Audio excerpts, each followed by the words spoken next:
Só dar o start aqui. Bom dia a todos. Iniciando o SIG Farmaco de 2024.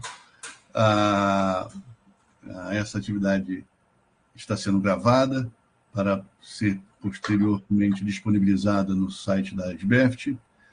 A nossa primeira atividade desse ano traz a professora Luciene como moderadora e o professor Antônio Carlos como palestrante. É um prazer enorme poder iniciar o ano com vocês participando, e teremos um ano muito rico de atividades, como nos anos anteriores, lembrando que as atividades dos anos que se correm é devido à contribuição dos colegas farmacologistas e outros colegas que, na última sessão do ano passado, do ano anterior, nos trazem propostas e nos trazem temas para discussão. Então, essa agenda é construída a partir dos interesses comuns da comunidade. Então, já agradeço enormemente a participação e, fazendo uma apresentação formal, o nosso SIG Farmaco, na verdade, é um grupo de interesse especial em farmacologia e terapêutica, é uma iniciativa da Rede Universitária de Telemedicina, que concede essa plataforma, na qual nós nos organizamos e fizemos a proposição para instituir esse SIG, nesse grupo de interesse especial. Essa atividade conta com o apoio da Sociedade Brasileira de Farmacologia e Terapêutica Experimental. Próximo, professor Antônio, por favor. E essa iniciativa fica como uma proposta de tentar diminuir essas distâncias geográficas nesse país de escala continental que nós temos, e com isso a gente consegue atrair um público bastante disperso por todo o país. Só para ter uma ideia dessa dispersão, no próximo slide, professor, por favor. A gente consegue contar aqui com mais de 54 instituições em todas as regiões do país. Cada pontinho desses equivale a uma instituição participante.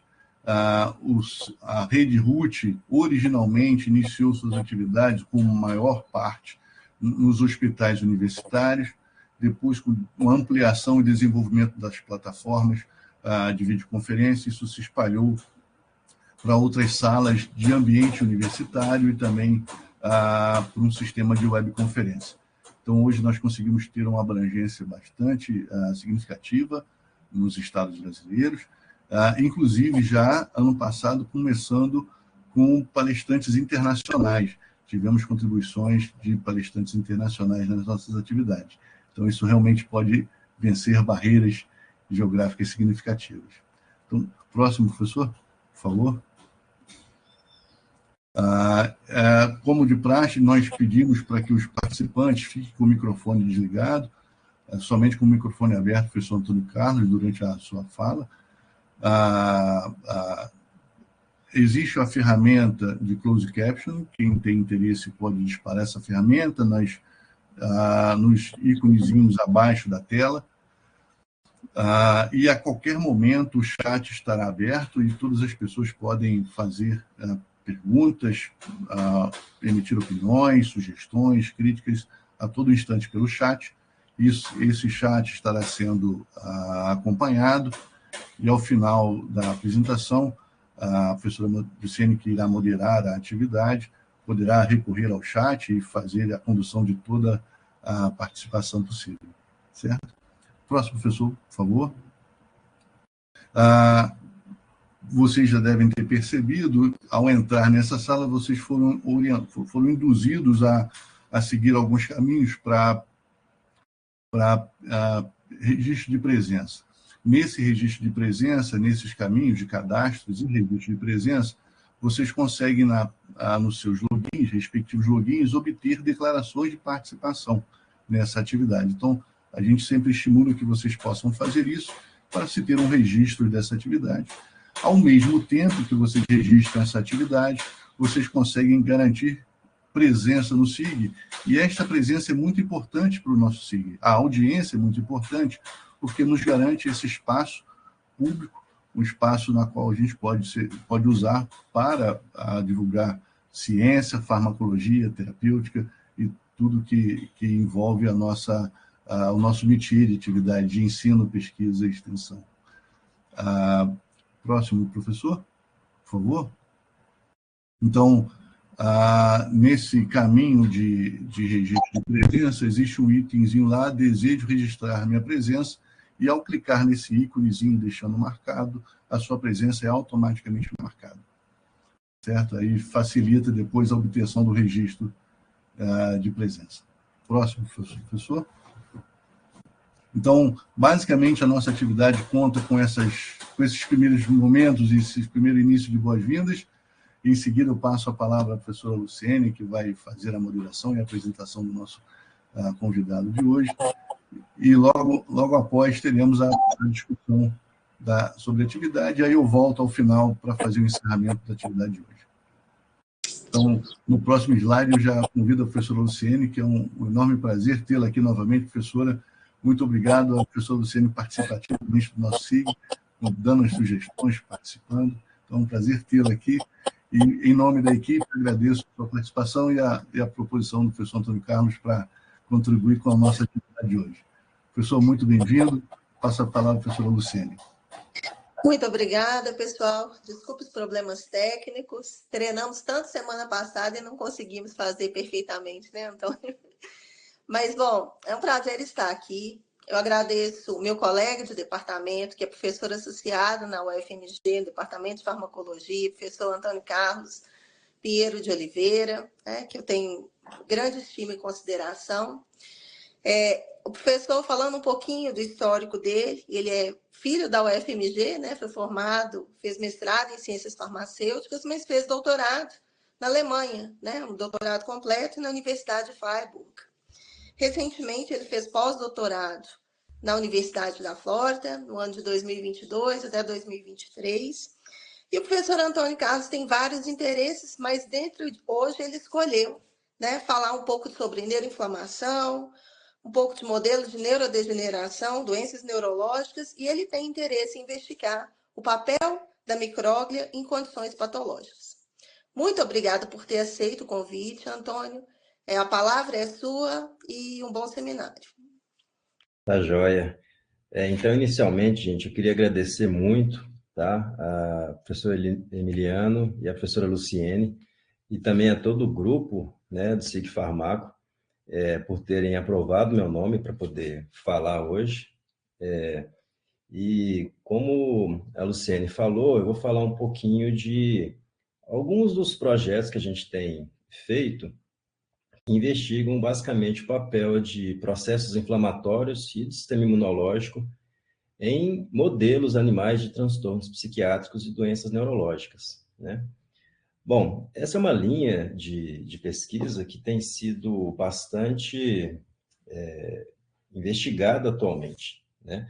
Antes a gente estudava a inflamação em outro tipo de contexto, né? Achava que o sistema imunológico era basicamente para controlar infecções, né?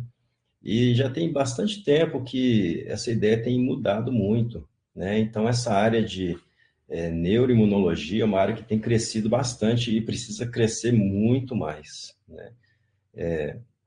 E dentro dessa área, né, a gente conseguir identificar alguns alvos farmacológicos é o que a gente tem feito aqui no nosso laboratório, né? Bom, então, a gente não sabe exatamente o que pode causar as diversas doenças neurológicas e transtornos psiquiátricos. Alguns a gente sabe, né? Alguns têm uns fatores genéticos muito bem identificados, mas para a maioria deles não, né? Então, o que causa, por exemplo, esquizofrenia, ou autismo, ou TDAH, né? Transtorno depressivo, por exemplo, né? Algo que é extremamente importante também, que tem sido muito estudado também, é a área de abuso de drogas, né? Transtorno por uso de substâncias. Então, o que causa isso? Ou até mesmo demências, né? Incluindo aí a doença de Alzheimer, que é o tipo de demência mais comum, ou outras doenças neurodegenerativas. Então, basicamente, o que causa isso? A gente não sabe, na maioria das vezes, existem alguns fatores que têm sido propostos, vários genes, alteração de metabolismo, e também, né, alteração de processos plásticos no sistema nervoso central, né? Mas, possivelmente, a inflamação também está envolvida, né? Então, recentemente, essa é uma área, como eu havia comentado, que tem crescido bastante. Já existem várias revisões sobre esse assunto, né? Então, a inflamação como tendo papel central em doença de Alzheimer, em Parkinson, em várias outras doenças neurodegenerativas, esclerose lateral amiotrófica, demência frontotemporal, né? Então, existem vários estudos que mostram o papel de inflamação e do sistema imunológico nessas doenças neurológicas e também em transtornos, né? Então, transtorno de déficit de atenção e hiperatividade, e transtorno do espectro autista, esquizofrenia, né? Eu coloquei aqui embaixo até uma revisão um pouco diferente, que é papel de inflamação em isolamento social e solidão também, né? Então, algo que tem sido bastante estudado. Tanto é que isso é até assunto que sai na mídia, né? Então, que eu coloquei algumas matérias, né, na mídia geral que falam desse assunto, né? Então, é uma área que tem crescido bastante, né? Só que é uma área que ainda está, no meu ponto de vista, está engatinhando ainda, né? Basicamente, quando a gente pensa em tratamentos, né, em farmacoterapia de doenças neurológicas ou transtornos psiquiátricos, a gente nunca pensa em usar anti-inflamatório ou imunomodulador ou algo desse tipo, né? E para ser muito honesto também, eu diria que eu tenho dúvidas se a gente conseguiria fazer uma farmacoterapia só dessa forma, mas talvez como coadjuvantes, talvez a gente consiga fazer isso, né? Bom, então, como é que surgiu essa história de a inflamação ter alguma coisa a ver com alterações mentais, né? Surgiram, na verdade, de observações que relacionavam febre e infecções com transtornos mentais, né? Então, infecções levando à febre, à inflamação, e isso tendo alguma coisa a ver com transtornos mentais. Eu fiz aqui uma linha do tempo, né? Que mostra, por exemplo, que Hipócrates ele já havia feito uma observação de que pessoas que tinham, por exemplo, crises epiléticas, essas pessoas, quando elas eram infectadas com malária, né, quarta, que está aqui, malária, elas tinham uma redução das convulsões, né? Ele coloca outra coisa também, que quando varizes ou hemorroidas apareciam em pessoas com mania, que a mania era reduzida, né? Galeno também fez uma observação parecida, né? Falando que quando a pessoa tinha febre, durante a malária, que alguns transtornos mentais eram reduzidos. E aí essa história foi indo. Vários outros filósofos e médicos antigos faziam observações muito parecidas, de que a febre poderia ser um fator de melhora para transtornos mentais, né? Quando chegou no século XIX, um pesquisador russo, ele começou a fazer experimentos, né? Na época podia fazer experimentos com voluntários, né? E ele infectou alguns voluntários com malária para tratamento de psicose. E ele observou que havia uma melhora de alguns sintomas psicóticos, né? Só que ele não continuou essa pesquisa, que foi continuada posteriormente por esse indivíduo aqui, que é um alemão, né? Que em 1917 ele desenvolveu, na verdade, antes disso, né? Ele desenvolveu um sistema de tratamento para neurosífilis, né? Tratamento de paralisia geral progressiva, né? Que é causada por neurosífilis. E o tratamento era baseado com a infecção por malária. Então, ele infectava os pacientes com malária, com Plasmodium vivax, e aí esses indivíduos eles tinham uma melhora no quadro de neurosífilis, né? E aí esse protocolo se chamou, se chamou malarioterapia. E o interessante é que ele ganhou o prêmio Nobel por isso, né? Então, fazia infecção por malária e depois tratava a malária, obviamente, né? Ganhou o prêmio Nobel. O problema é que esse indivíduo aqui era eugenista, era nazista, né? Mas, enfim, essa foi a contribuição dele nessa área, né? Depois, teve também algo que era... que foi interessante, né? Obviamente interessante para a época, mas depois parou de ser feito, que era o tratamento com uma substância chamada de sulfosin. Sulfosin, basicamente, era uma suspensão de enxofre em óleo, né? Então, o pessoal fazia aquela suspensão e injetava. Eles colocaram aqui, claro que isso aqui é uma crítica, né, que eles não deixavam de fazer à União Soviética, né, em que os pacientes eram tratados aqui com sulfosin para tratamento de alguns distúrbios mentais. O fato é que é uma administração, e era observada a melhora, né? Mas isso também foi um pouco polêmico, né? Ou seja, a administração de um agente que causava febre, como sendo algo útil no tratamento de um transtorno mental, né? Mas, obviamente, que estava associado a uma série de efeitos adversos, uma dor intensa, necrose local, etc., né? Então, isso parou de ser feito, mas isso chegou a ser feito em vários locais. Bom, então, a gente começou, a ciência começou a observar que existia uma relação entre sistema imunológico, inflamação e transtornos mentais, falando de maneira geral. Mas por que esse tipo de coisa pode acontecer? O que inflamação, o sistema imunológico tem a ver com isso? Bom, basicamente, gente, a gente sabe que os chamados mediadores inflamatórios, né, eles têm papéis fisiológicos extremamente importantes, né? Então, a gente sabe que vários chamados mediadores inflamatórios, né, citocinas, vários lipídios, né, eles têm funções, por exemplo, em processos de neurotransmissão.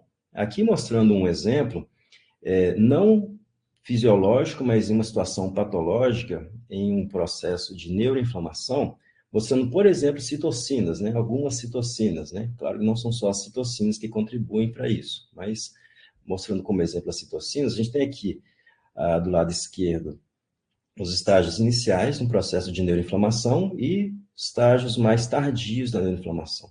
Então, o que a gente vê é que células periféricas, elas podem tanto migrar para o sistema nervoso central, quanto liberar fatores que estimulam outras células imunológicas do sistema nervoso central a produzirem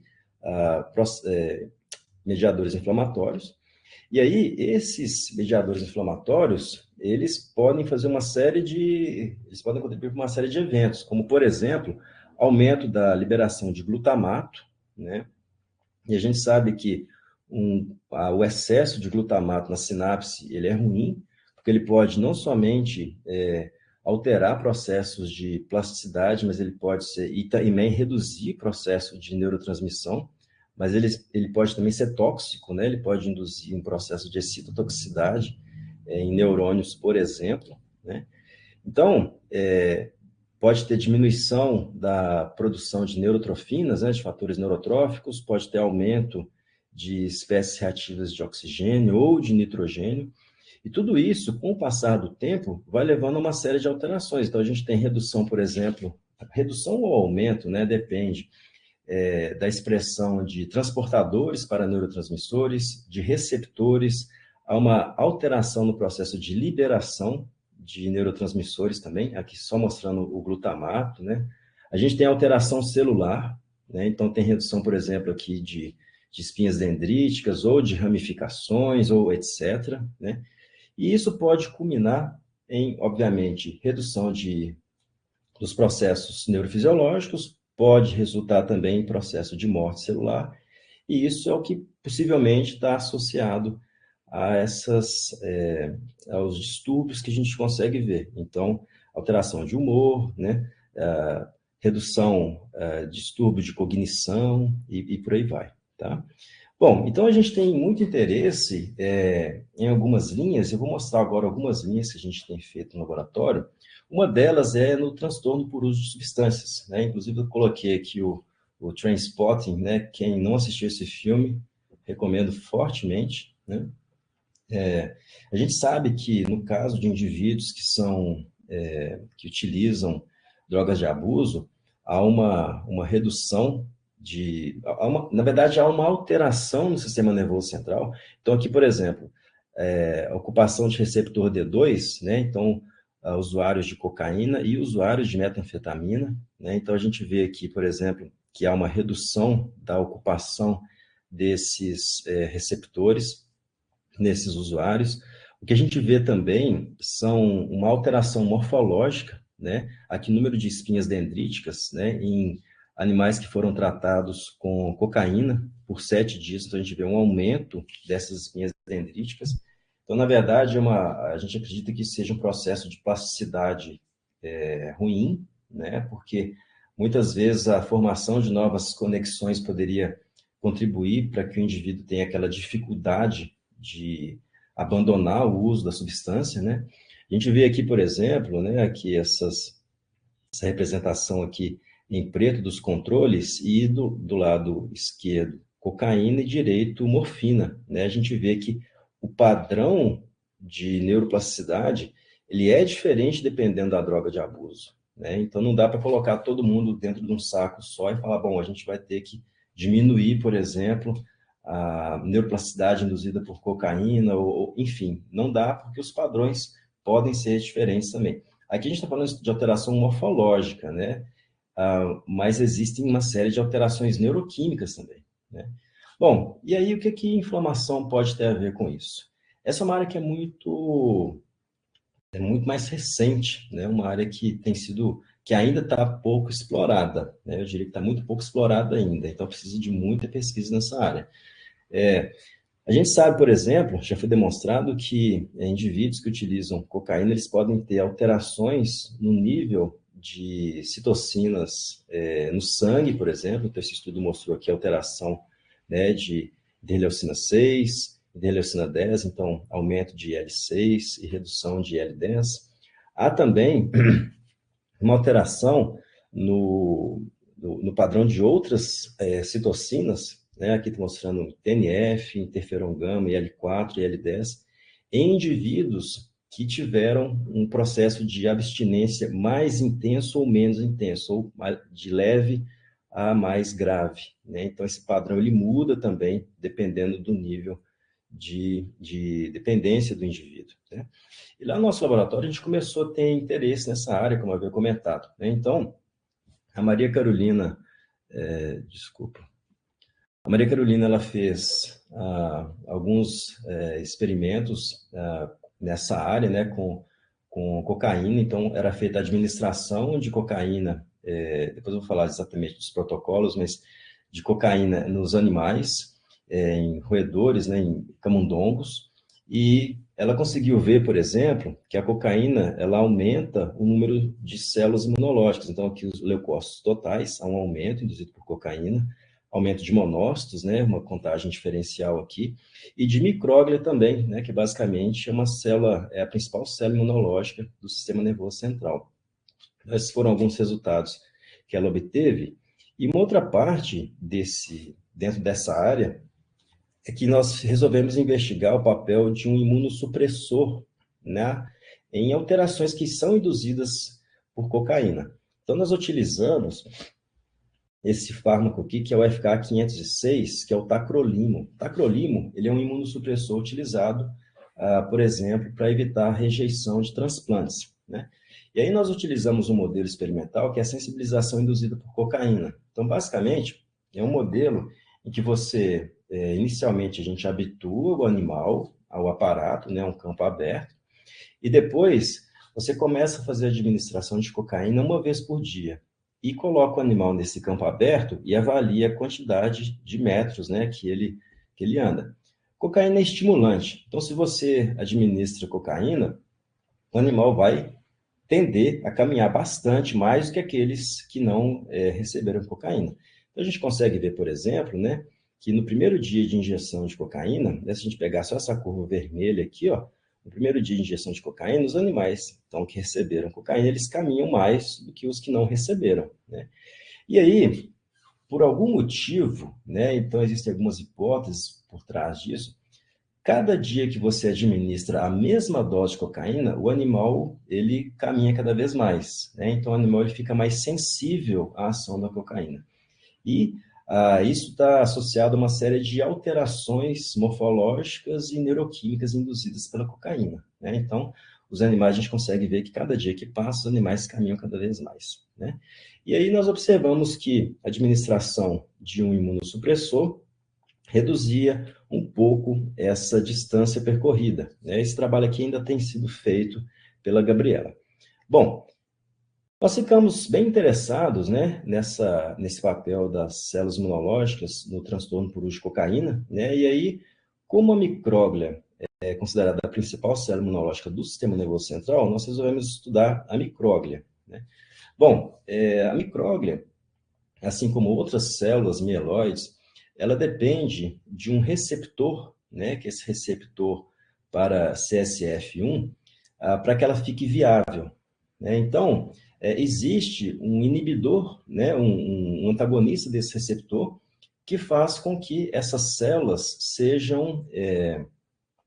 elas parem de se proliferar e elas morram quando você administra essa droga, né? Bom, então, o que vai acontecer? O que a gente fez? Nós fizemos o tratamento dos animais com esse inibidor, e aí nós fizemos a marcação inicialmente das células microgliais, né? Então fizemos, na verdade a gente fez a marcação com IBA, né, que marca outras células também de origem semelhante, mas o principal, no caso do sistema nervoso central, seria a micróglia. Então a gente viu que há uma redução da quantidade da população de micróglia, e aí a gente confirmou isso através da análise de RNA mensageiro para o receptor CX3CR1, né, que aqui mostra, por exemplo, que o receptor CX3CR1 ele é extremamente importante para a comunicação de neurônio com micróglia, né? Então, CX3CL1, que é liberado pelo neurônio, se liga ao CX3CR1, de maneira que esse receptor ele te dá uma boa noção do quanto de célula microglial que tem ali. Então, houve uma redução. Então, nós confirmamos que há uma redução celular. E aí, usando o mesmo modelo de sensibilização comportamental, né, induzido por cocaína, a gente viu que a depressão da micróglia, na verdade, não foi uma depressão completa, foi uma depressão parcial. Foi aproximadamente 70% das células que foram depletadas, né? Mas, de qualquer forma, essa depressão parcial reduzia a sensibilização induzida por cocaína. Bom, o fato é o seguinte, sobraram algumas células, né? E possivelmente essas células que sobraram eram células que poderiam ter uma atividade mudada, porque afinal de contas as várias vizinhas morreram, né? E a gente sabe que micróglia ela é extremamente importante para controlar o microambiente. Então, se tem alguma célula que morre do lado, uma das coisas que micróglia faz é ir lá e fagocitar o resto daquelas células que sobraram, né? Então, a gente fez marcação em duas regiões, no hipocampo e no núcleo accumbens, né, de células microgliais. Fizemos marcação também de um marcador, que é o CD68, que marca principalmente células microgliais com atividade fagocítica. E o que a gente observou é que a administração, né, a inibição daquele receptor e a depressão das células diminuía, né, a micróglia, obviamente, só que aumentava a marcação de CD68. Então, isso indicava que as células que sobravam, elas tinham uma atividade fagocítica maior. Então, possivelmente, elas eram células mais ativadas, né? Bom, então nós observamos, inclusive, foi feita a estereologia, e a gente viu que o tamanho do corpo celular dessas células, né, aumentava. Ou seja, uma micróglia com corpo celular maior é uma micróglia que tem, normalmente, um perfil para um lado um pouco mais ativado, né, e fagocítico também. Bom, existem outros resultados desse trabalho, mas eu queria, como a gente tem pouco tempo, eu queria mostrar alguns dados gerais de outros projetos. Eu vou passar agora para falar de um pouco de como que a gente tem seguido nessa história, né? Então, assim, a gente viu que a depressão dessas células fazia com que a sensibilização comportamental fosse reduzida, e aí nós começamos a pensar assim, bom, mas quais são os mecanismos que podem estar envolvidos? Será que é porque tem menos células microgliais, ou é porque as células microgliais que sobraram, elas fizeram essa redução na sensibilização? Bom, a gente não sabe, mas o fato é que é o seguinte, as células microgliais, assim como outras células imunológicas, elas têm uma série de receptores que são importantes para a sua atividade em casos de infecções de outras, né? E aí, um receptor que é extremamente importante para a atividade e ativação da micróglia é o receptor TOL tipo 4, né? E tem trabalho que mostra que, inclusive, muito possivelmente, drogas de abuso podem se ligar diretamente a esse receptor. Então, é um receptor muito associado à atividade imunológica da célula. Bom, o fato é o seguinte, nós resolvemos estudar um pouco, né, desse receptor. E aí, o que a gente fez? Nós utilizamos um agonista desse receptor, que é o MPLA. O MPLA, inclusive, ele é utilizado como adjuvante de vacina, né, para estimular um pouco o sistema imunológico no caso de vacinação. Então, nós utilizamos o MPLA, e aí, ou seja, a ativação para induzir a ativação do receptor, e aí, no mesmo modelo de sensibilização comportamental, a gente viu que a administração do MPLA reduzia um pouco a distância percorrida pelos animais, então diminuía um pouco a sensibilização induzida pela cocaína, né? Aí nós resolvemos fazer o contrário, né? Bom, se a ativação do receptor reduz a sensibilização, o que acontece numa situação em que você não tem o receptor, né? E aí nós conseguimos animais deficientes para o receptor TOL do tipo 4, com o professor Sérgio Costa, da Bioquímica e Imunologia, né, da UFMG, e nós observamos que a administração de cocaína nesses animais aumentava a sensibilização. Então, o déficit, né, a deficiência, né, desculpa, do receptor aumentava. Então, era um resultado oposto ao anterior. Na verdade, confirmatório, não exatamente confirmatório, mas em linha com o resultado anterior. Então, a ativação do receptor reduz a sensibilização, a ausência do receptor aumenta a sensibilização. Nós acabamos seguindo nessa linha, tá, gente? A gente tem seguido nessa linha com avaliação de algumas vias que estão abaixo, que são controladas pelo receptor TOL, tá? Eu não trouxe esses dados aqui, mas a gente continua nessa linha, tá?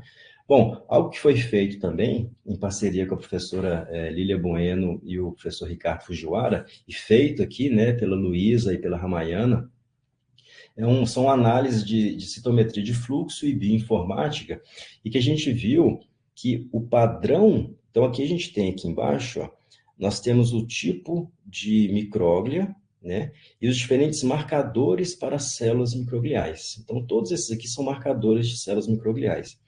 E aí, cada perfil dessas células aqui, ó, de micróglia, tem um padrão específico de marcadores. E o que a gente consegue observar aqui, ó? Então, esses aqui são os grupos aqui, ó, cocaína, controle, cocaína mais MPLA e só MPLA. O que a gente consegue observar é que esses grupos, eles possuem marcadores diferentes, né? Ou seja, cada tratamento induz a um padrão de expressão desses receptores modificado. Ou seja, tem células que possuem mais, por exemplo, a CD11B, outras que têm menos, CX3CR1 também, enfim. Então, a gente não sabe exatamente o que quer dizer isso, né? Por que o tratamento com MPLA induz determinado padrão de marcadores de micróglia e os tratados com cocaína somente tem outro padrão? Qual que é a importância disso? A gente não sabe ainda, porque isso é algo que a gente começou a fazer muito recentemente. Bom, então, como eu havia comentado, eu não consigo falar de todos os dados dessa área, né? Mas nós investigamos também o papel de sistema imunológico em outras condições, né? Lá no nosso laboratório. A gente é muito interessado em demências, né? Mais sugestão de filmes aqui, para quem gosta de filme, Para Sempre Alice e Meu Pai, tá? São filmes que mostram muito bem o que são essas situações demenciais que são extremamente graves, tá? Bom, que o sistema imunológico tem a ver, por exemplo, com doença de Alzheimer, né? Ou com demência frontotemporal, ou com outras demências? Bom, a gente acredita que, quer dizer, uma linha de pesquisa muito forte tende a dizer que a ativação intensa do sistema imunológico, né, e um processo neuroinflamatório intenso pode agravar ou acelerar processos neurodegenerativos, né? É claro que isso não é consenso, né, mas eu diria que a principal linha é que esses processos aceleram processos neurodegenerativos, né? Ou seja, é como se fosse uma inflamação crônica no sistema nervoso central. Como a inflamação crônica na periferia causa, por exemplo, lesão tecidual, talvez aconteça a mesma coisa no sistema nervoso central. Então, a gente tem aqui do lado, por exemplo, essas imagens de cérebro de pacientes com comprometimento cognitivo leve, né? Então, aqui os controles, comprometimento cognitivo leve e embaixo doença de Alzheimer, e a gente consegue ver que é uma perda de massa encefálica, né? E aí, uma das hipóteses de que como que a inflamação pode ser importante em doença de Alzheimer, por exemplo, é o fato de que, por exemplo, células, a gente não sabe exatamente onde que esse processo começa, obviamente, a gente não sabe disso, mas o fato é que células microgliais, elas se tornam ativadas por algum motivo, talvez seja pela produção inicial de oligômeros de peptídeo beta-amiloide, ou por alguma outra coisa que altere, né, que induza a ativação dessas células. Daí essas células começam a produzir fatores inflamatórios diversos, né, e isso pode fazer com que ocorra morte neuronal, né. Essa morte neuronal, ela vai promover mais ativação dessas células microgliais, e isso acaba se tornando um círculo vicioso, né? Bom, o fato é que alguns desses fatores inflamatórios, eles também poderiam, em princípio, recrutar células da periferia para o sistema nervoso central. Então, assim, algo que é muito importante de ser estudado hoje em dia é o papel do sistema imune periférico em condições do sistema nervoso central, né? Porque mesmo que uma célula periférica não consiga atravessar a barreira hematocefálica, aqui está mostrando ela atravessando, né?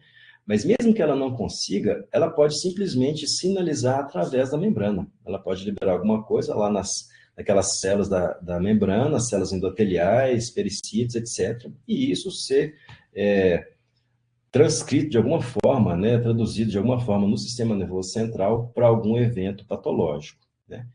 Então, a gente acredita que a inflamação crônica possa alterar, possa induzir ou acelerar, né, na verdade, esses processos.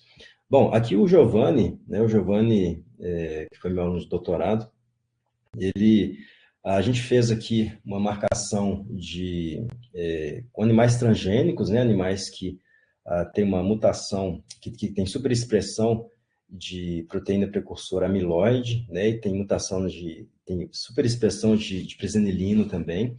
Então, há uma produção aumentada de peptídeo beta-amiloide, né? Então, esses animais, normalmente, quando você faz a marcação do peptídeo beta-amiloide, você vê um tanto de peptídeo agregado, né? Você vê essas placas amiloides. E aqui a gente fez a marcação, então, que são os controles, aqui os transgênicos, né?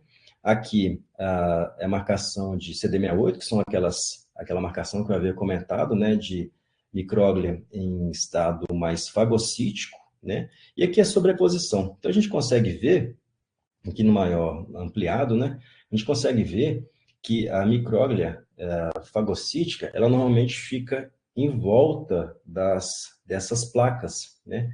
Porque a ideia é que ela está tentando ali fagocitar a placa, né? Porque, afinal de contas, apesar de a gente achar que possivelmente os oligômeros de peptídeo beta-amiloide sejam mais tóxicos do que a própria placa, mas o fato é que tem uma placa ali que precisa ser decomposta, né? Precisa ser degradada. E a micróglia tenta fazer isso bem, né? O problema é que, na maioria das vezes, numa condição dessa, que é, por exemplo, no Alzheimer, que a pessoa desenvolve em estágios mais tardios da vida, a micróglia já tem uma função já alterada. Então, a célula também entra no processo de senescência, né? Então, não é a mesma micróglia que a pessoa tinha quando tinha, sei lá, 15, 18, 20 anos de idade, né? Então, isso também é mais um fator que pode contribuir. Bom, o fato é que o Giovanni, ele também trabalhou nessa área, né? Então, nós temos alguns modelos de doença de Alzheimer. Na verdade, assim, um deles é um modelo mais ou menos. Na verdade, eu diria que a gente não tem um bom modelo de doença de Alzheimer nos dias atuais, né? Por quê? Os modelos são muito baseados em ou injeção de um fator que é tóxico, que é o peptídeo beta-amiloide, né? E a gente sabe que a doença não é causada só por peptídeo beta-amiloide, né? Então, fazer uma única injeção do peptídeo, isso é um modelo, né, meio fraco, mas ele é utilizado, muito utilizado. E também os modelos dos animais transgênicos, que, de novo, também não refletem a maioria dos casos de doença de Alzheimer, né? Porque a maioria dos casos são causados por alterações diversas, não é somente por aumento de produção de peptídeo beta-amiloide, né? Então, não é a gente não tem um modelo bom para doença de Alzheimer esporádica, né? Esses modelos seriam principalmente para doença de Alzheimer familiar, que é um número de casos pequeno. Enfim, o fato é que a gente usa esses modelos também, né? E aqui nós investigamos se um imunossupressor ele pode alterar, né, um processo cognitivo em modelo de doença de Alzheimer. Então, inicialmente, a gente fez o teste de reconhecimento de objetos. Uma coisa que quem tiver dúvida depois, a gente pode discutir isso, eu vou até colocar meu e-mail no final, tá? Quem quiser me mandar mensagem, né, para a gente conversar com mais detalhes, né? Mas fizemos o teste de reconhecimento de objetos e fizemos também o tratamento com aquele imunossupressor que eu havia comentado, que é o tacrolimo. E aí o que nós observamos? Que a administração de peptídeo beta-amiloide reduz o reconhecimento do objeto, né? E a administração do tacrolimo, né, aqui na dose de 5 miligramas por quilo, ele reverte esse efeito. Então, o tacrolimo, de alguma forma, nesse modelo experimental, ele conseguiu reverter o processo de disfunção cognitiva, né?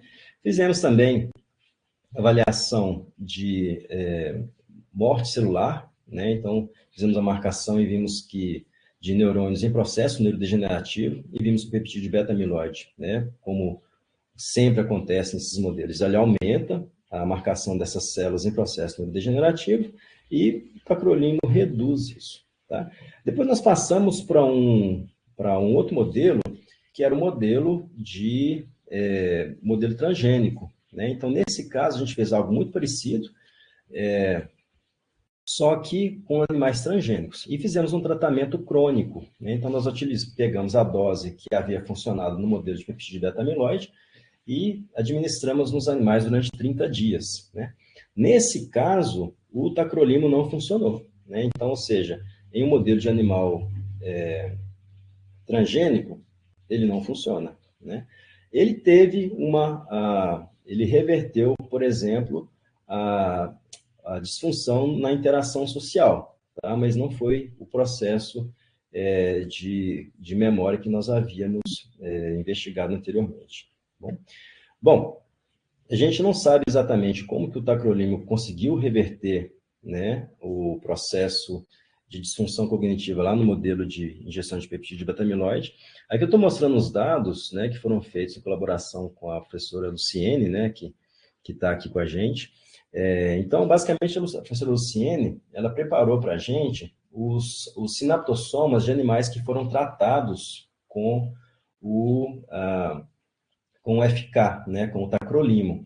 Então, a gente fez o tratamento de animais transgênicos, né, com o tacrolimo, durante 1 mês. Daí, esses animais foram eutanasiados, né, e foi preparado o sinaptossoma, que são terminais pré-sinápticos. E o que foi observado é que os animais transgênicos, sem nenhum tratamento, eles têm uma redução de cálcio dentro dos sinaptossomas e a liberação de glutamato também é reduzida, né? E, no caso, a administração do FK, né, do tacrolimo, reverteu esse processo, né? Talvez isso tenha alguma importância no que a gente observou lá na reversão do comportamento na reversão no resultado de interação social. Talvez tenha alguma relação com isso. Nós fizemos também só esses 2 testes comportamentais, então a gente não sabe exatamente. Tá? Então, nós não sabemos exatamente como é que o tacrolimo está funcionando nesses 2 modelos experimentais. Bom, uma outra linha que nós tivemos atualmente, nós não temos feito muito, né? Que é em papel de sistema imunológico em epilepsias, né? Então, aqui algumas personalidades que é dito que tinham epilepsia, né? Então, Dostoiévski, Machado de Assis e Alexandre o Grande seriam algumas pessoas que teriam epilepsia. E esses trabalhos de epilepsia foram feitos principalmente com a Érica, né? Porque a Érica estava com a gente lá no pós-doc. Basicamente, o que a gente fez?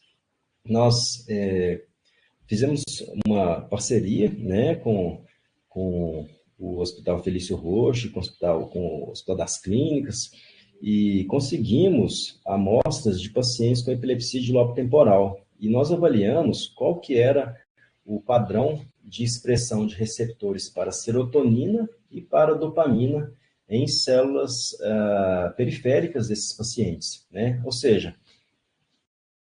primeiro, por que uma célula imunológica periférica tem receptor de serotonina ou receptor de dopamina, né? Por que um monócito ou um linfócito tem esse tipo de receptor? Bom, gente, se alguém souber, me conta, né? Porque a gente não sabe exatamente. Obviamente que a gente sabe que existem neurotransmissores que controlam a atividade celular dessas células, né? Podem controlar a ativação desses receptores, não especificamente nessas células, mas a ativação desses receptores tende a controlar, por exemplo, a atividade celular, né? Mas qual que é a função desses receptores em epilepsia? A gente não sabe, né? Mas o fato é que nós observamos uma série de alterações nesses pacientes, né? Uma série de alterações no padrão de expressão desses receptores. Mas isso aqui pode ter a ver com a farmacoterapia que a pessoa está sendo submetida? Pode ter a ver, apesar de que a farmacoterapia aqui era meio distinta, né, entre os pacientes, mas pode ser que tenha a ver também. O fato é que talvez essa alteração desses receptores nessas células imunológicas desses pacientes tenha alguma importância. A gente fez, por exemplo, o isolamento dessas células, né, de pacientes com epilepsia de lobo temporal e também de controles, né, fizemos o PBMC, e aí nós estimulamos essas células e vimos que o padrão de produção de mediadores inflamatórios dessas células estimuladas era diferente também. Então, quando a gente estimulava células, por exemplo, de pacientes com epilepsia de lobo temporal ou de controles, e avaliávamos, por exemplo, interleucina 10 ou interleucina 6 ou outras, que as células dos pacientes elas eram mais responsivas por algum motivo, né? Então, assim, pode ser que isso aqui tenha uma importância nessas condições também. Exatamente fazendo o que a gente não sabe, né? Ou seja, como que a alteração desses mediadores inflamatórios pode interferir, por exemplo, em uma crise epilética, não sei, ou na epileptogênese, a gente não sabe. Essa é uma linha muito investigada atualmente, principalmente uma professora que é muito atuante nessa área, que é a professora Ana Maria Vesani, da Itália. Então, a gente sabe que é uma linha que tem bastante potencial, né? Inclusive para desenvolvimento de fármacos com atividade anti-inflamatória ou imunomoduladora que possam, por exemplo, tentar controlar processos epileptogênicos. Tá?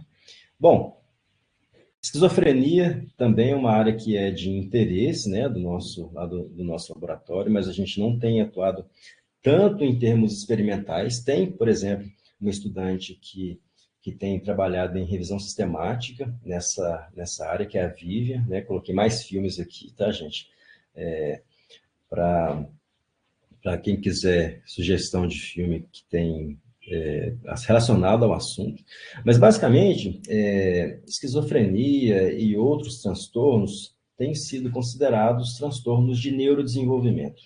Então, basicamente, existem várias evidências que mostram que o indivíduo, quando tá tendo, né, o neurodesenvolvimento, que a alteração daquele processo pode desencadear um quadro, por exemplo, de esquizofrenia no futuro, ou um quadro de autismo, ou um quadro de TDAH, etc., né?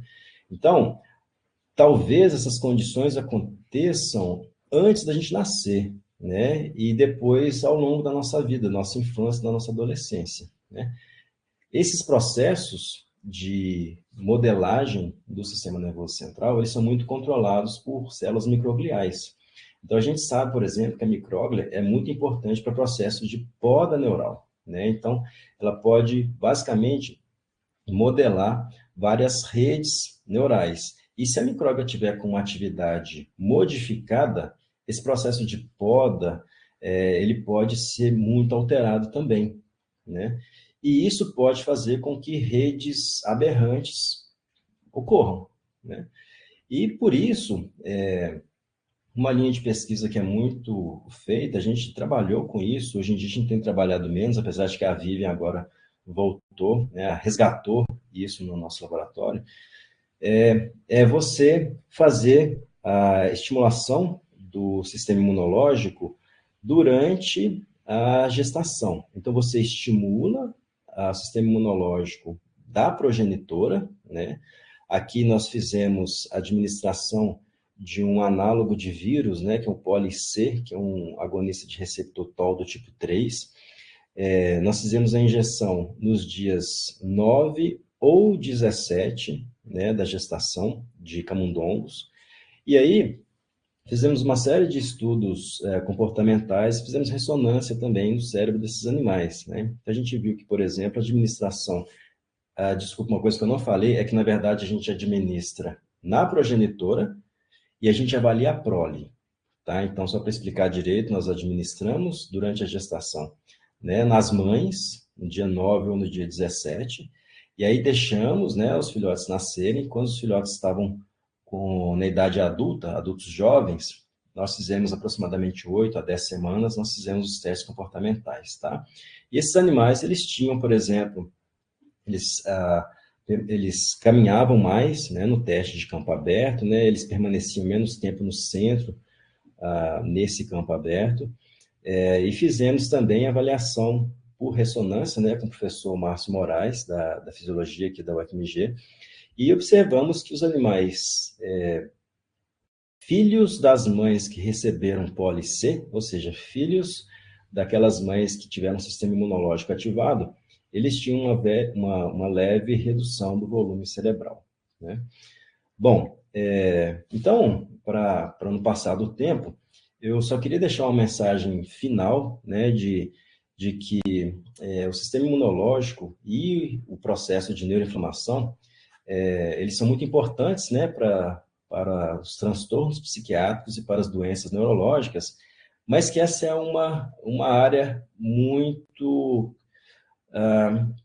que ainda falta muita pesquisa, né?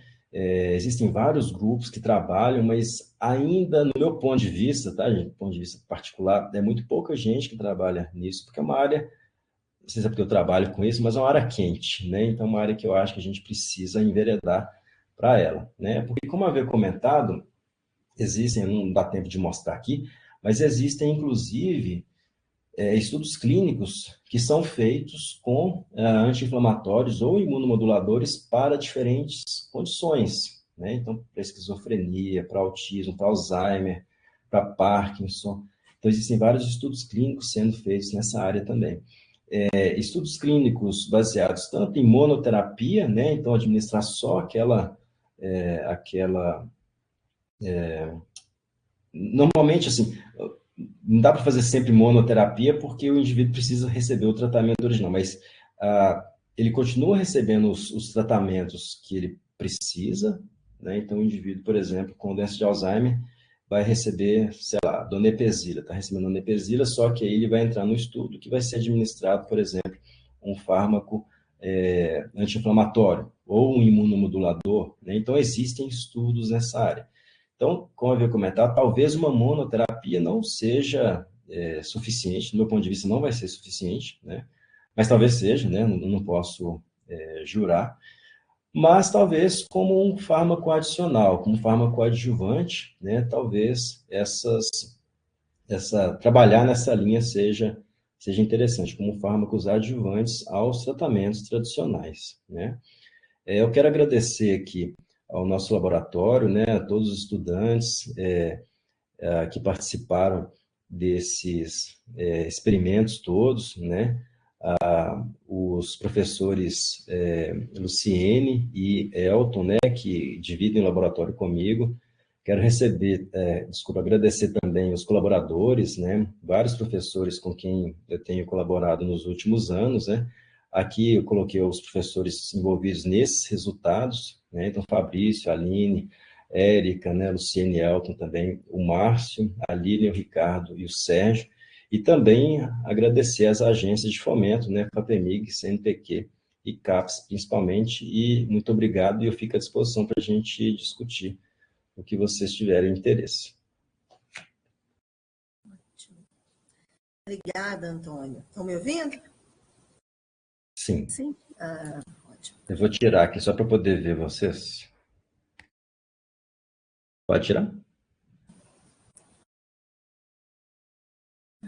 Só minha webcam que não está falando.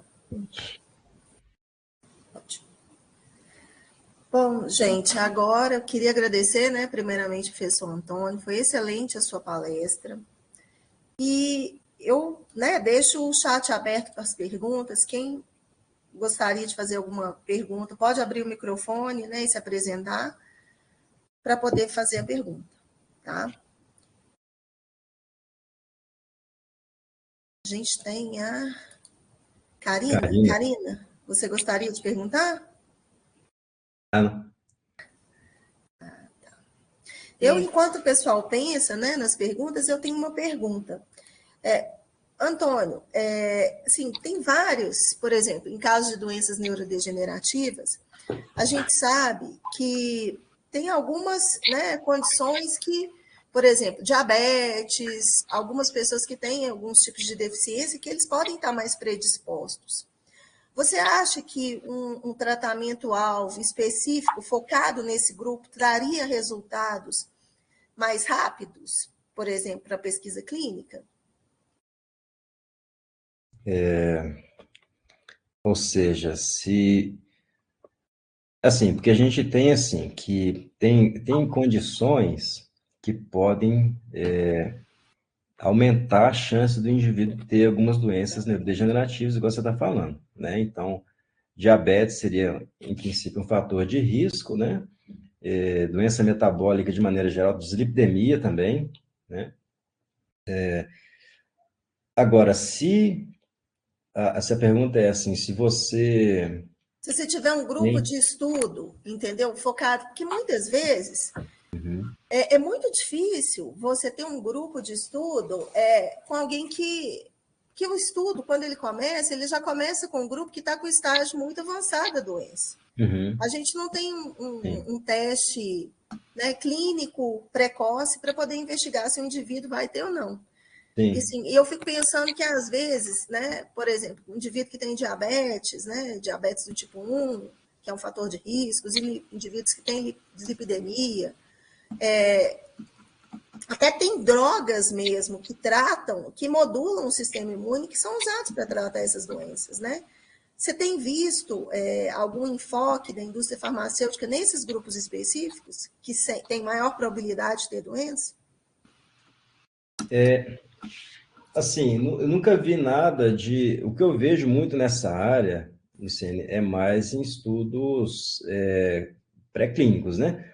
Então, você tem lá um modelo de doença de Alzheimer, que você induz, por exemplo, um distúrbio metabólico, e aí, esse distúrbio metabólico normalmente tende a acelerar o processo neurodegenerativo, e aí o pessoal faz avaliação de candidatos a fármacos. Isso sim, né? Então, por exemplo, a administração de metformina, né? Metformina tem uma série de ações, em princípio, neuroprotetoras, né? Então, nesse sentido, sim. Agora, em termos de estudos clínicos, nunca vi. O que tem muitas das vezes é aquela história de como existe fator de risco né, para desenvolvimento dessas doenças, tipo diabetes, etc., é você tentar reduzir a incidência dessas condições. Né? Então, por exemplo, a gente sabe aí que tem, no Reino Unido, por exemplo, vi recentemente que algumas políticas públicas de saúde, né, de controle de, por exemplo, de hipertensão arterial sistêmica, funcionaram, fez com que os indivíduos começassem a ter uma redução de hipertensão arterial sistêmica e, consequentemente, o número de pessoas com demência vascular reduziu também. Porque um fator que é extremamente importante para a demência vascular é a hipertensão arterial sistêmica, né? Então, nesses casos, eu acredito que algo que fosse mais preventivo seria muito mais eficaz, né? Então, até mesmo saindo um pouco disso, a gente sabe, por exemplo, que para pré-diabetes, por exemplo, né? Para pré-diabetes, dieta e atividade física é melhor do que metformina, né? Então, assim, talvez não precisasse nem de fármaco, né? Se fosse para poder prevenir, né? Estou falando isso para SBEFT, né? Bom, deixa eu passar a palavra à professora Regina, né, registrar a presença ilustre dela aqui. Obrigada, professora Regina, pela presença. Nada Pode ilustre. perguntar. Olha, a primeira coisa, foi um grande prazer. Eu sempre gosto dos seus trabalhos, de todos vocês. É um grande prazer. Aprendi bastante. Não, eu vou dizer assim, eu não vou dizer que não tinha nada que eu... Algumas coisas eu não conhecia, mas o que eu gostei foi do conjunto da ópera, entendeu? Porque a gente pode até saber tocar o violino, mas tocar numa orquestra e tocar numa orquestra de ópera é completamente diferente. Então, o conjunto da obra foi importante. Eu só queria colocar um ponto que não precisa ser muito debatido agora, mas eu acho que nós vamos ter que começar a pensar, que é o seguinte, de tudo que você está falando, eu vou dar uma focada na aberta, mas eu poderia fazer isso com qualquer outra das... Então, eu estou olhando o Alzheimer, tá? Mas poderia fazer isso com o GP1, com a diabetes, poderia fazer isso com outros lugares.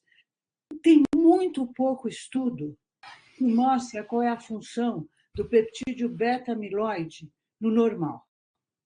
E se nós formos olhar, em 93 saiu publicado um artigo que a pessoa fez, você me desculpem, eu esqueço os nomes, mas antigamente eu era boa nisso, hoje não sou, mas mostra que existe uma concentração de 200 picomolar de A-beta em várias sangue ou outros tecidos, no cérebro, fica em torno disso nos sujeitos normais. E, na realidade, quando tem a placa, nós vamos para concentrações na faixa de milimolar, quer dizer, que vai estar ali. Aí, vários estudos vêm demonstrando que isso tem função fisiológica, tá? E vários estudos demonstram que nem todas as pessoas têm isso como função. Aí, quando a gente vai andar um pouco para frente, a gente começa a ver, e aí vem o meu trabalho, a gente começa a ver que liga no nicotínico. Aí você começa a criar um mapa do saudável. Eu tenho a impressão que nesse construto que nós estamos fazendo da inflamação, é a mesma coisa, porque vai ativar a TOL4, mas também vai ativar, quer dizer, na realidade, não vai ativar a TOL4, né? Ele ativa a TOL4 quando eu estou na fase patológica. Na fase fisiopatológica, que é que tem reversão, que está naquele joguinho, ele aumenta a expressão de TOL4. E aí eu vou ter moléculas, que eu não quero discutir agora, que podem diminuir a expressão de TOL4. Então, esse jogo que se apresentou tão lindo,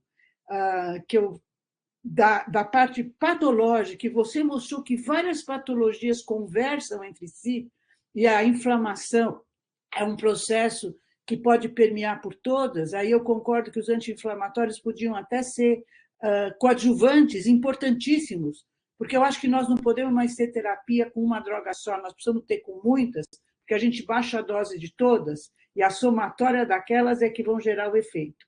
Então, eu queria saber a sua opinião, como é que está essa história da gente olhar o saudável, para entender como é que ele é. E aí eu jogo todos os modelos transgênicos, essa coisa que você não parte do saudável, daqueles desastres que deu com as drogas que bloqueiam base, tá certo? Que funcionam maravilhosamente bem no rato, não são tóxicas, no camundongo, no rato, enfim, no animal experimental, mas quando vai para o teste clínico foi reprovadíssimo. Uhum. Então, eu queria saber a sua opinião, como é que você está olhando essa história da gente poder olhar o saudável e aí sim dizer, olha, esse saudável, nesse caso, tal molécula no sangue vai estar aparecendo, quer dizer, se eu fizer o jogo nas N-acetilserotonina, serotonina. Então, você falou da serotonina, eu posso até dizer para que serve, mas se eu fizer o jogo nas N-acetilserotonina, na microglia ou na micróglia, tá? Eu vou poder ter um índice que vai dizer esses indivíduos podem ou não desenvolver a doença quando eles ainda são saudáveis. Uhum. Como é que você está vendo isso? Você está vendo isso acontecer ou ainda é o sonho? Professora, nossa, pergunta fantástica, pergunta fantástica. De fato, eu tenho visto muito pouco de amiloide no saudável. Eu estou escrevendo, por nada. A gente não encontra, não encontra. Tanto é que quando a gente vai dar aula disso, por exemplo, a gente fala de 1000 papéis patológicos e fala assim, e o fisiológico? Tem esse estudo aqui que mostra que pode regular a liberação desse neurotransmissor aqui. É quase nada. E, assim, eu concordo plenamente com tudo que você falou, tudo. Inclusive, eu tenho até uma desconfiança de que se esses anticorpos monoclonais, aducanumab, etc., que foram aprovados recentemente, se parte da ineficácia deles, porque no final das contas não é por conta de que eles estão interferindo também com papéis importantes do fisiológico, né? Então, eu acho que essa linha do papel do peptídeo beta-amiloide em condições fisiológicas, eu acho que até mesmo a gente, do nosso laboratório, a gente peca por não investigar isso. Eu vou conversar contigo depois, outline. Mas eu vou dizer que a mesma linha a gente está tendo com incretina e insulina. A mesma linha a gente está tendo com controle de histamina através da diaminoxidase no trato gastrointestinal para não deixar a histamina entrar no organismo a partir da histamina que controla a acidez do estômago. E isso daí são coisas muito importantes que vão gerar inflamação, alergias, que não tem nada a ver com o sistema imunológico. Sim. Porque a histamina no estômago é altamente necessária e é produzida para produzir o ácido.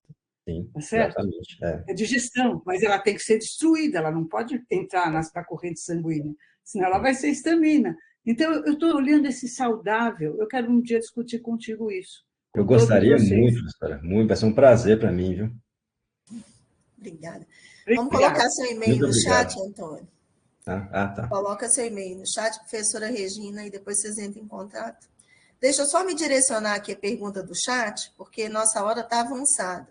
O Gabriel da Silva perguntou se a neuroinflamação por abuso de cocaína pode ter relação com doença neurodegenerativa do sistema nervoso periférico, como Guillain-Barré ou a síndrome de Isaacs, né, por exemplo. Boa pergunta, eu não sei responder isso. Nunca vi nenhum estudo disso. Não sei. Excelente pergunta, mas não sei responder. Guilherme que respondeu isso? Que perguntou isso? Guilherme da Silva perguntou isso. Não sei, assim, o fato é o seguinte, o que a gente sabe é que cada vez mais tem sido mostrado, né, que essas drogas de abuso, elas conseguem alterar propriedades do sistema imunológico. Isso a gente sabe, né? Então, vários grupos têm mostrado que essas células podem atuar ou diretamente nas células imunológicas ou atuar, por exemplo, no sistema nervoso central, e só aquela modificação do padrão de neurotransmissão já serve para ativar o sistema imunológico, por exemplo, no sistema nervoso central. Então, o que elas fazem isso? Fazem. Agora, se tem realmente uma relação com essas condições que ele relatou, isso eu não sei dizer, porque eu nunca vi nenhum estudo sobre isso, né? Na verdade, essa área de droga de abuso e inflamação imunológica é uma área que é um pouco mais recente, né? Mais recente do que os estudos que são de doenças neurodegenerativas, né? Mas provavelmente a gente vai começar a entender isso mais agora, né? Principalmente por conta da epidemia de opioides, né, lá nos Estados Unidos. Então, com isso, vai ter muito mais investimento na área e tal. Exatamente. Obrigada, Antônio. Né? A Marla pergunta, em caso de alucinações por febre alta, existiria uma relação, então, com essa ativação do sistema imune em micróglia? Em princípio, a gente acredita que sim, né? É claro que o processo de crises, né? Essas crises convulsivas induzidas por febre, existem fatores genéticos, né, que têm sido muito estudados, mas muito possivelmente sim, porque quando o indivíduo tem febre, então, em febre, basicamente, existem vários mediadores que são importantes, então, citocinas, né, prostaglandinas, e a gente sabe que tanto citocinas como derivados lipídicos, eles conseguem controlar padrões de liberação de neurotransmissores, principalmente glutamato, né? Então, a gente acredita que a liberação de determinados mediadores inflamatórios em determinadas regiões do sistema nervoso central pode aumentar a liberação, por exemplo, de alguns neurotransmissores, e talvez isso seja um fator desencadeador de crises, tá? Então, mas, obviamente, que também tem outros fatores metabólicos, genéticos, etc., por trás disso, né? Então, a gente sabe, por exemplo, uma preocupação que tem muito por exemplo, com criança, né, que tem febre e pode ter convulsão, né? A gente sabe que não necessariamente aquilo tem a ver com a temperatura em si, mas tem muito mais a ver, provavelmente, com a carga genética que aquela criança tem também, né? Mas, sim, mediadores podem alterar esse processo de neurotransmissão e, em princípio, induzir uma crise. Bom, obrigada, Antônio. A Karina Bortoli elogia o seu seminário, achou que foi muito interessante, e ela faz uma pergunta relacionada com cocaína. Se você pode discriminar o papel do macrófago residente das micróglias, já que eles também expressam CXC3R1 e CD68. Ótima pergunta, ótima pergunta. Não dá para a gente discriminar nesse caso. Quer dizer, deixa eu ver como é porque, assim, a gente sabe que existem determinadas diferenças no padrão de expressão desses de marcadores de células mieloides periféricas ou do sistema nervoso central.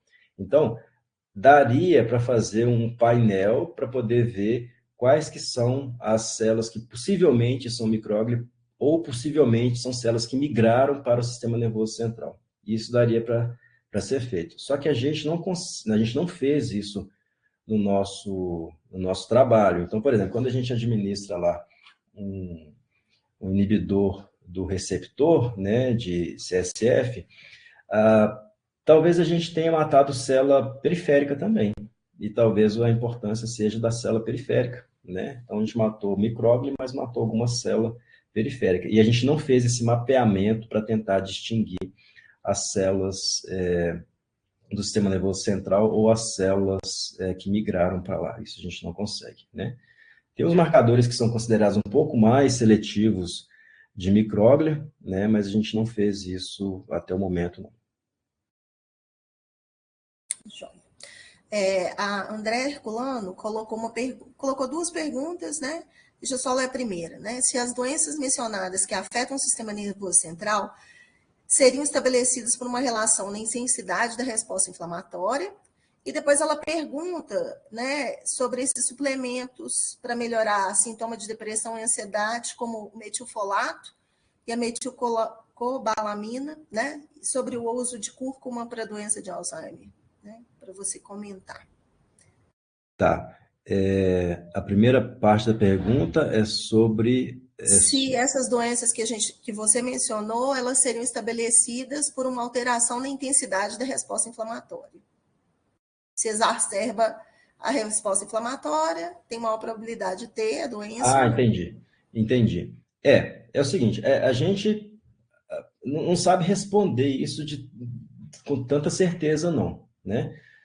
Então, por exemplo, existe, por exemplo, a teoria inflamatória da depressão, né? Então, a gente sabe, por exemplo, que o indivíduo que é tratado com interferon, por exemplo, para hepatite, ele pode desenvolver um quadro depressivo, né? Então, daí surgiu a ideia, quando a gente tem febre, por exemplo, a gente fica com aquele estado meio prostrado. Então, a partir de todas essas observações veio a chamada teoria inflamatória da depressão, que sugere que os mediadores inflamatórios poderiam contribuir para esse tipo de transtorno, né? Alteração de humor, etc. Possivelmente tem a ver com a intensidade da inflamação, muito possivelmente, né? Mas eu nunca vi nenhum estudo que mostrasse assim, olha, se a pergunta foi essa, tá? Pelo que eu entendi.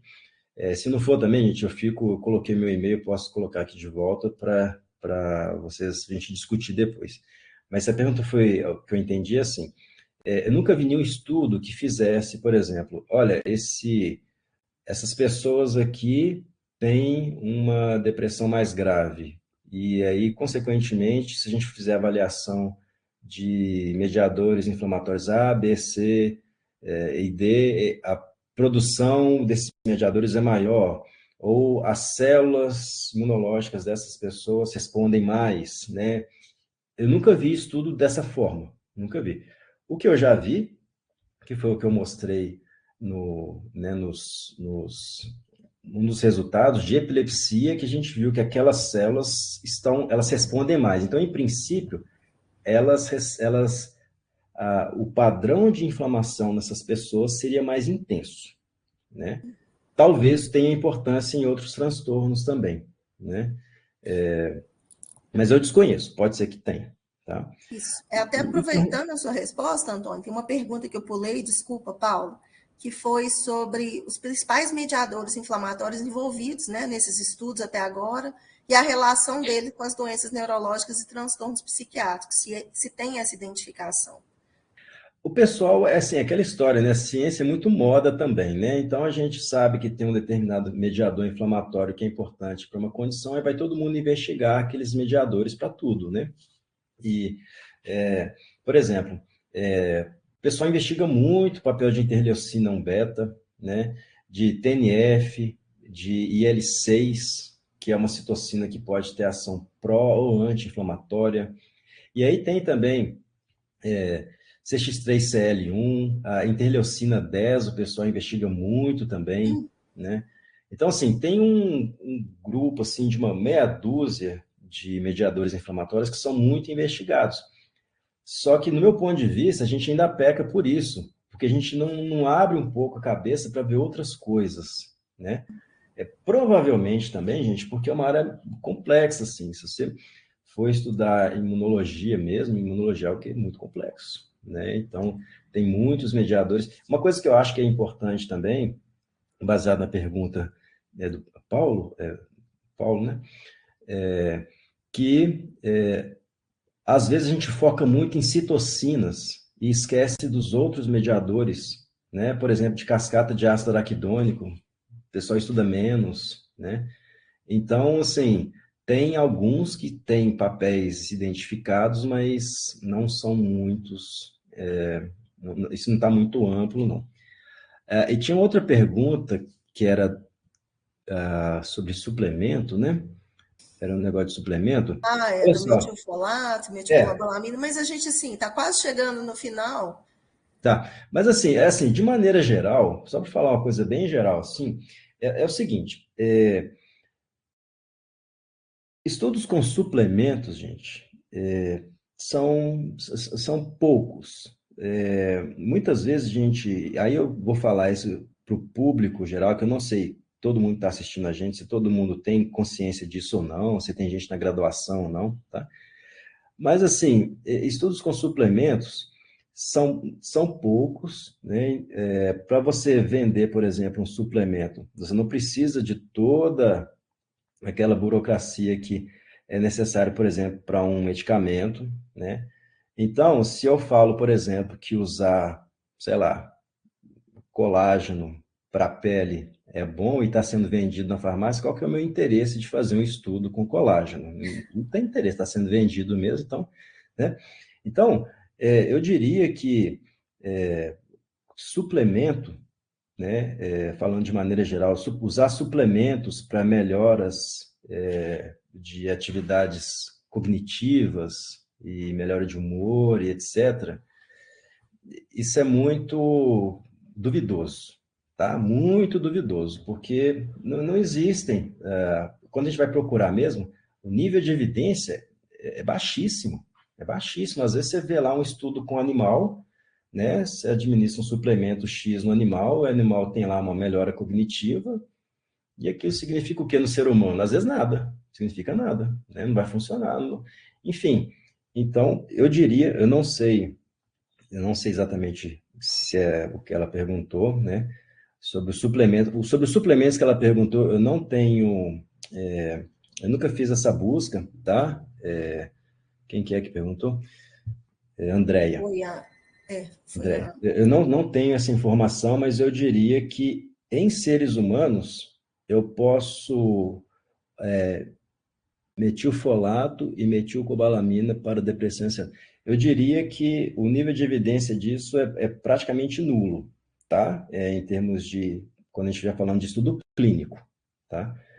Mas eu nunca fiz essa busca. Então, deixa eu seguir para Tem mais 3 perguntas aqui no chat para a gente atender a todo mundo. A professora Maria Cristina, ela pergunta, no caso do tacrolimus, que é conhecido, né?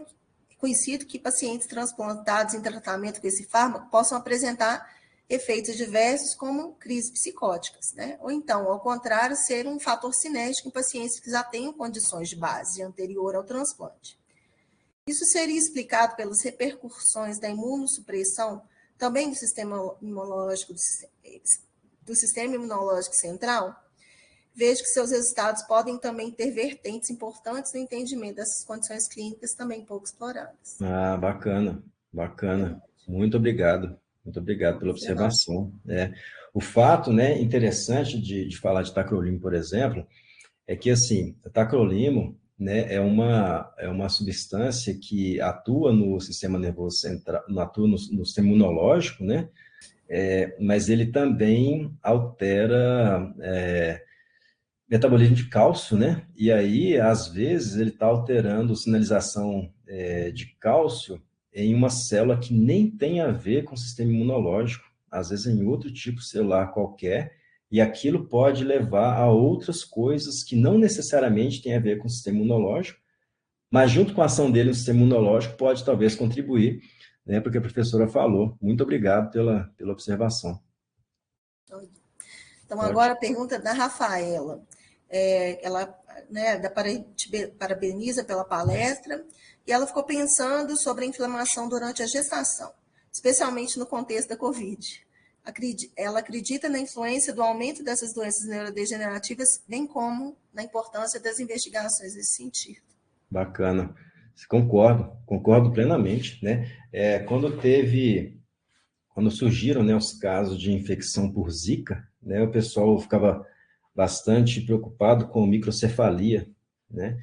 E assim, depois foi vista, né, que realmente existia essa correlação. Felizmente, o número de pessoas, né, que desenvolviam microcefalia era baixo, era considerado baixo, mas existia o caso, sim. E o fato, né, Rafaela, que essa história de infecções poderem causar distúrbios, transtornos psiquiátricos nos filhos, né? Quer dizer, como que uma infecção na mãe pode aumentar a chance de um filho ter um transtorno psiquiátrico. Isso foi muito foram feitos estudos de observacionais, né, de populações, né, ou seja, depois de epidemias, os filhos de determinadas populações cujas mães estavam nas epidemias tendiam a ter alguns transtornos psiquiátricos, né? Então, aumento de casos de esquizofrenia, aumento de casos de autismo, etc. E é a partir daí que surgiram esses modelos animais, né? De administrar na mãe um análogo de vírus, ou bactéria, ou toxoplasma, né? Ou só um ativador, né? do sistema imunológico, como glicopolissacarídeo, né? Então, possivelmente, né, com COVID, pode ser que tenha algo parecido. Mesmo porque, só para completar aqui, Lu, que essas condições também, né, Rafael, elas não são... A gente não pode pensar que a inflamação ou ativação imunológica é a única coisa que vai contribuir para a doença, né? Porque normalmente isso é multifatorial. Então, a gente tem, por exemplo, uma determinada carga genética, mais a inflamação e mais algum evento que aconteça durante a vida da pessoa, né? Então, por exemplo, a criança quando chega, o adolescente, por exemplo, né? A pessoa chega lá na adolescência, começa a ser submetida a um determinado tipo de estresse, né? Ou começa a fazer abuso de algumas drogas. A gente sabe que isso pode ser mais um fator que se adiciona. Tanto é que existe um modelo de esquizofrenia, né? Que é um modelo que a gente chama de two hits, né? Que é você administra um estímulo na mãe, e aí na hora que o animal nasce, quando ele está lá na adolescência, você induz uma série de estresses no animal, estresses não previsíveis, né?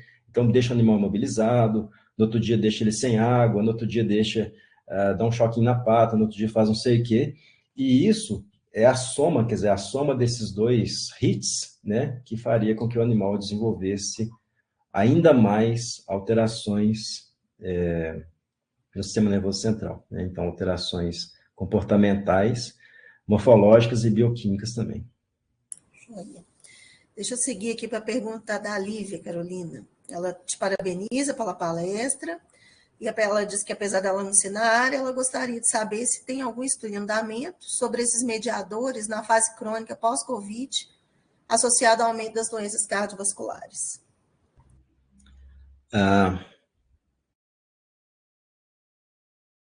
Ou seja, se tem aumento... Se esses mediadores inflamatórios, nessa fase crônica de pacientes que tiveram Covid, se tem relação com doença cardiovascular. Eu acho que seria um estudo nesse tipo. Boa pergunta. Eu não sei responder isso, não. Eu não sei. Assim, o que a gente sabe é que COVID está associado a uma série de problemas de longo prazo, né?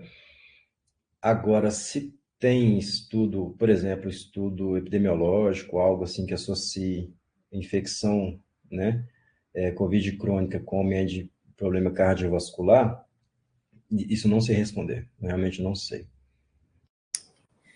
Eu também acho que assim, é um pouco recente, a gente ainda aguarda, né? Porque tem descrição na literatura, mas acho que não tem uma relação que é uma relação que a gente pode falar, é uma relação direta, né? Pacientes que têm longo Covid. Como também muitos deles desenvolvem transtornos psiquiátricos nessa parte de longo Covid.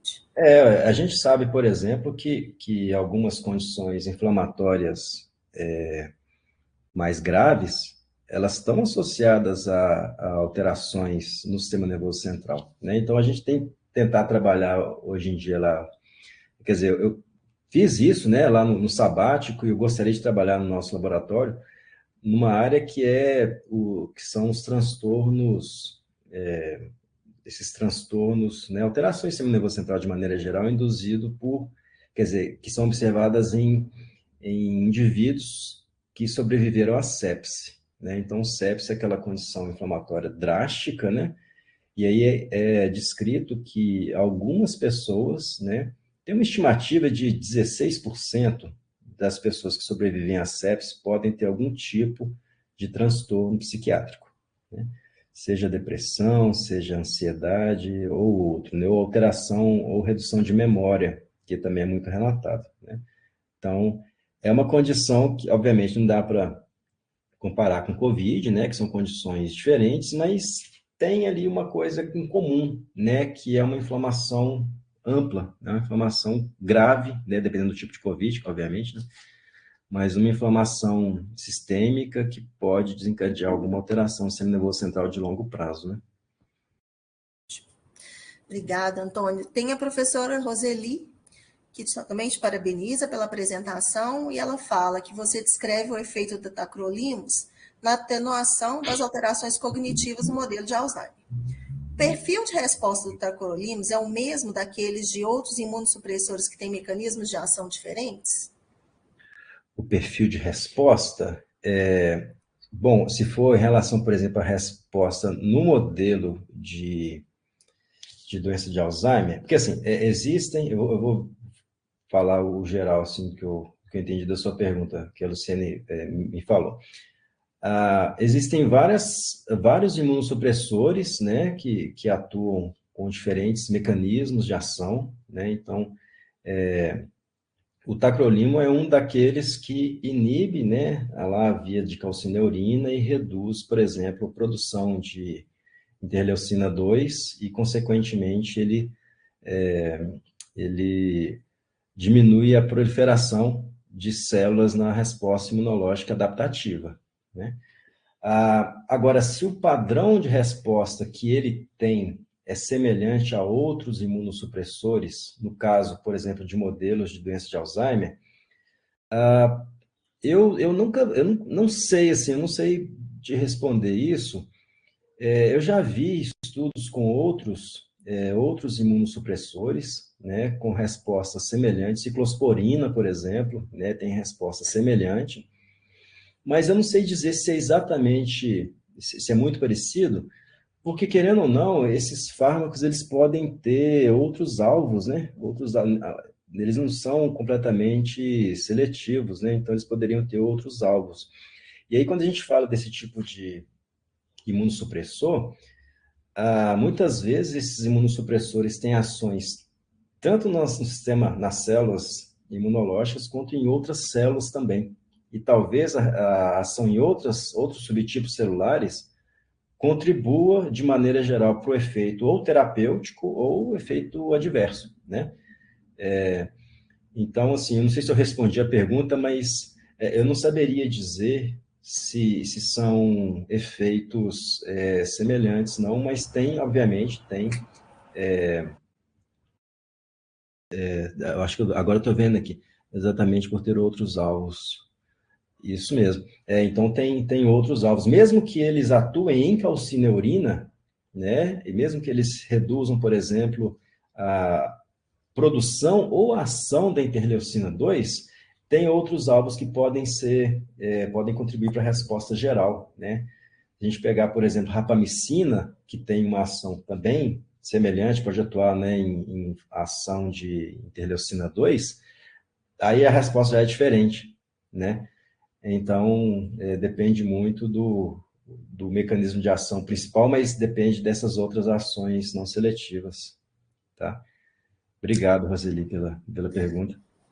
Então, obrigada, Antônio. Nós nos estendemos um pouco, peço desculpas a todos, porque nós tentamos atender todas as perguntas do chat. Mas foi um sucesso o seminário, né? Começamos com o pé direito esse ano. Muito obrigada por ter aceito o nosso convite, Antônio. Obrigado. Linda a sua palestra. Muito obrigado. Muito interessante o tema, e eu agradeço, né, por moderar essa sessão.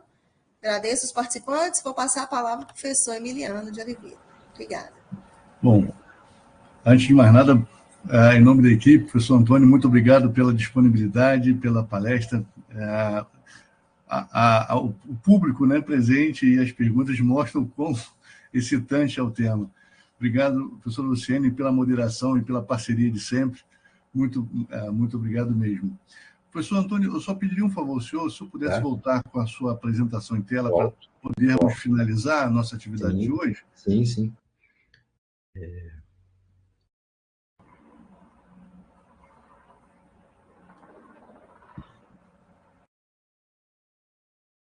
Só para seguirmos